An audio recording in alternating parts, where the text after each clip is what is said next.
started Bad Time Records in 2018. I've been in a ska-punk band almost since I was 13, so like a Wow. long time, over 20 years at this point. That's Um, incredible. for a while, it was very not incredible. It was like bad, but also like, I've always loved ska and punk.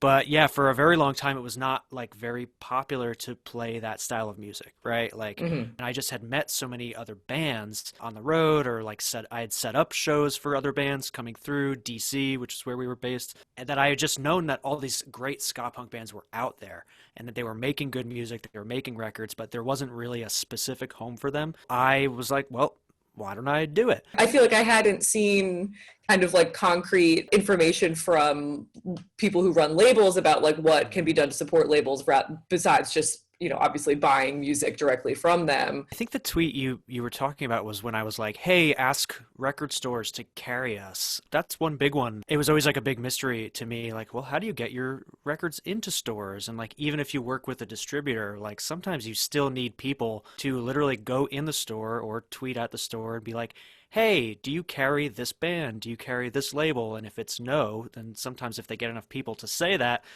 they'd be like, oh, maybe we should ask our distributor about this label or this particular band. I've always been a fan of just like word of mouth.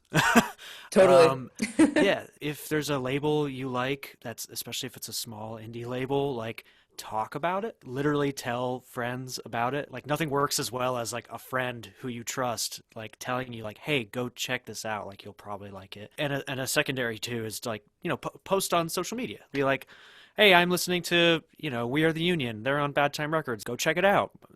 Like even as simple as that, just having people talk about the bands and the labels is hugely important. Has awareness of record labels changed like via social media over the years? Like, do you feel like Mm, it's gotten better in terms of people being aware of like where their music is coming from, or do you feel like sometimes that falls by the wayside in the like noise of yeah. social media?